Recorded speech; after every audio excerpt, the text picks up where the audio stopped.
నమస్తే అండి. ఈరోజైతే మా పాప ఎగ్ పీస్లు ఫ్రై చేస్తుందండి. వీళ్ళైతే ఇలానే చేస్తారు. మరి నేనైతే మాకెవరో ఉండరు కాబట్టి, నేను మా వారే కాబట్టి, మా వారైతే నీసి తినరు కాబట్టి నేనైతే చేయనండి. మరి వీళ్ళు వచ్చినప్పుడు చేద్దామంటే మేము ఇంట్లోనే చేసుకుంటూ ఉంటాం కదా. నువ్వు కూడా ఇక్కడ అయ్యే చేస్తావా?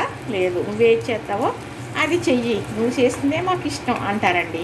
నేను ఏం వండినా ఇష్టంగా తింటారు. అలాగే ఏది ఉంటే అదే చేసి పెడతాను. కానీ వీళ్ళ ఇంటికి వచ్చినప్పుడు ఇలా చేసింది చూడటమైన సరదాయేనండి. నేనంతంత మాత్రంగా తింటాను సుమండి, ఉన్నది కదా అని ఎక్కువ అస్సలు తినలేను. నేను కొంచెం కూరతో భోజనం చేసేస్తాను.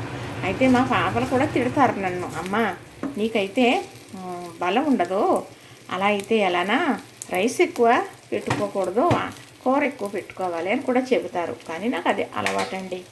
మరి అయితే చక్కగా నేను సాంబార్ పెట్టినా చారు పెట్టినా ఇలా వీళ్ళు ఫ్రై చేసుకున్నారు కదా, ఇంతకన్నా బాగా ఇష్టంగా మా పిల్లలు తింటారు.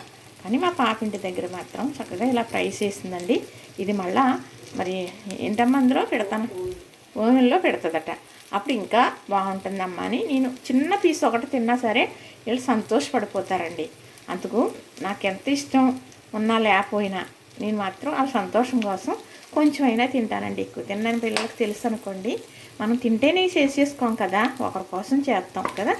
ఎవరో నలుగురు ఉంటే నలుగురు కోసం చేస్తాం. అందులో ఒకరు తింటారు, ఒకరు సరిగ్గా తినకపోవచ్చండి.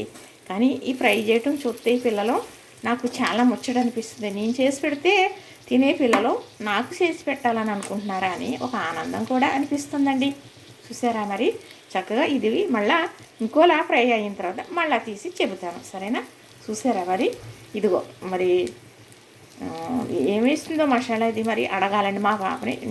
నేనైతే చేయలేదు కదా, మరి మా పాప చేసింది కాబట్టి పాపని అడగాలమ్మ రెడీ అయిపోయింది చూడమని అన్నదని చూసాను. ఇంకా చిన్న సిమ్లో ఉందండి మంట. మరి తీసి ఓవెన్లో పెడుతుందటండి. అప్పుడు ఇంకా బాగా ఫ్రై అవుతుందండి. అందులో వేయించినవి అందులో వండినవి నేను ఎప్పుడు తినలేదండి, అప్పుడప్పుడు మా పాప ఇంటికి వచ్చినప్పుడు తప్ప. ఏంటి అంటే ఇలాంటి నీసులు అయితే పెద్ద తినం కదా, కొన్ని చేస్తుందండి అందులో. తను రకరకాలుగా మామూలుగా చేసుకుంటారు కదా, మరి నాన్ వెజ్ కాకుండా అలా చేస్తుంది. మరి అలాగా కూడా పెడుతూ చూపిస్తుంది. చాలా బాగుంటుందని అనుకుంటానండి. చూసారా మరి, లైక్ చేయండి, షేర్ చేయండి, సబ్స్క్రైబ్ చేయండి.